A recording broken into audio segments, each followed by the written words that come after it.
lorsqu'il est entré dans la gloire de Dieu et que la présence de Dieu l'a éclairé et qui s'est vu comme Dieu le voyait. Le grand prophète Ésaïe, dans Ésaïe 6, verset 5, dira « Alors je dis, malheur à moi, je suis perdu, car je suis un homme dont les lèvres sont impures. J'habite au milieu d'un peuple dont les lèvres sont impures, et mes yeux ont vu le roi, l'Éternel des armées, qu'on appelle prophète majeur, a dit qu'il était un homme aux lèvres impures, et qui n'était pas meilleur que ceux de sa génération.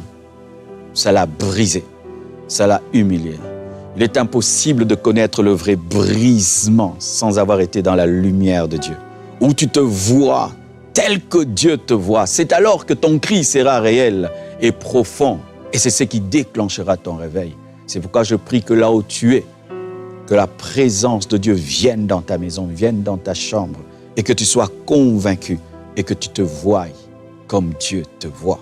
C'est alors que ta repentance sera réelle et ton réveil sera. Lorsque, dans Acte 2, versets 37 à 38, Pierre a prêché après la Pentecôte, entendez les paroles de ceux qui ont entendu son message. Après avoir entendu ce discours, ils eurent le cœur vivement touché et ils dirent à Pierre et aux autres apôtres, « Hommes frères, que ferons-nous » Tu dois laisser ton cœur être transpercé par la parole de Dieu.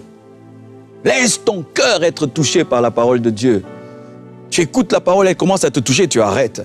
Tu lis la Bible, ça commence à te déranger, tu arrêtes. Tu cherches des versets qui te plaisent. Laisse la parole de Dieu te toucher. Laisse la parole de Dieu te transpercer. Ils eurent leur cœur vivement touché. Le jour de la Pentecôte, après la prédication de Pierre, ce qui a déclenché ces 3000 conversions, c'est que leur cœur était transpercé par la parole de Dieu. C'est pourquoi, cher homme de Dieu, ne vous lassez pas de donner des prédications qui transpercent les cœurs. Cher homme de Dieu, ne vous fatiguez pas d'annoncer l'évangile qui transperce les cœurs. Et il faut que tu reviennes au lieu où tu es tombé. Tu reconnais que tu es tombé et tu reviens au lieu que tu es tombé. C'est ce que Jésus-Christ a annoncé à l'église d'Éphèse. Apocalypse 2, verset 4, « Mais ce que j'ai contre toi, c'est que tu as abandonné ton premier amour. Souviens-toi donc d'où tu es tombé. Répands-toi et pratique tes premières œuvres. Sinon, je viendrai à toi et j'ôterai ton chandelier de sa place. » Quand tu compares ton passé et ton présent, quand est-ce que tu étais le plus spirituel? Si c'est dans ton passé que tu étais plus spirituel qu'aujourd'hui, tu as perdu ton réveil. Reviens à ton premier amour. Arrête-toi. Rebrousse chemin et cherche là où tu as fait tomber ton premier amour. Et là, répands-toi. Et Dieu qui te parle n'est pas là que pour te révéler le mal que tu fais. Il est là aussi pour te transformer et te changer. La Bible dit que le fer aiguise le fer. Et le réveil engendre le réveil. Lorsque une sentinelle est éveillée, elle réveille les personnes endormies. Et Dieu qui est l'éveil partout nous réveille, nous, dans notre mort. Ézéchiel était vivant parmi les morts et celui qui a déclenché leur résurrection. Et Dieu nous envoie pour déclencher ton éveil et ton réveil. Pour connaître un réveil personnel, tu dois côtoyer les personnes réveillées. Tu dois côtoyer les personnes qui se consacrent à Dieu, qui se donnent à Dieu. Cela va te challenger, cela va te contaminer, cela va te pousser vers Dieu. Et lorsque tu auras ce réveil, prends-en soin, entretiens ce réveil, garde-le, prie sans cesse. Sache que c'est un privilège, une grâce, au milieu de ceux qui dorment et qui sont morts, d'être vivant. Et sache que ce n'est pas pour que tu t'enorgueillisses, c'est pour que tu ailles auprès de ceux qui dorment, afin de les réveiller, comme Ézéchiel, comme Philippe, et comme je le fais aujourd'hui pour toi. Que Dieu te bénisse abondamment. Amen. Amen. Merci beaucoup, Marcelo, pour ces paroles.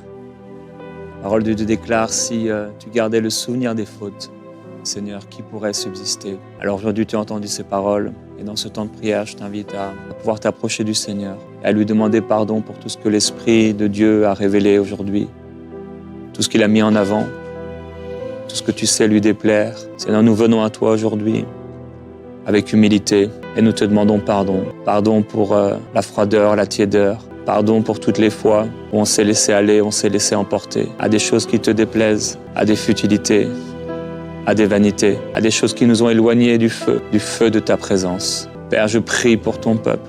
Alors que nous parlons de ce réveil, Tu es là prêt à embraser les cœurs à nouveau. Tu es prêt à pardonner. Tu es prêt à libérer.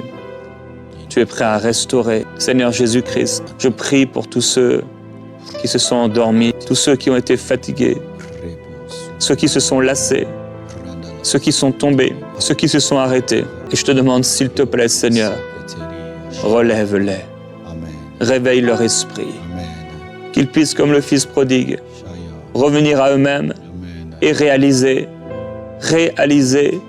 ce qu'ils ont perdu, réaliser la perle de grand prix qu'ils ont délaissée, réaliser le chemin qui les a éloignés du Père et le chemin qui les ramènera vers lui. Seigneur, nous prions ensemble afin que le cœur de ce frère, de cette sœur, puisse revenir pleinement à toi.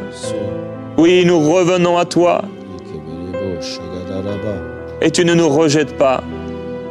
Tu as dit dans ta parole, approchez-vous de moi, approchez-vous de Dieu et je m'approcherai de vous. Merci parce que alors que quelqu'un s'approche aujourd'hui dans la prière, dans la repentance, dans le retour à toi, tu t'approches, oui, les bras grands ouverts, tu vois de loin le retour à toi et tu prépares déjà le vêtement blanc, l'anneau d'or. Seigneur, merci.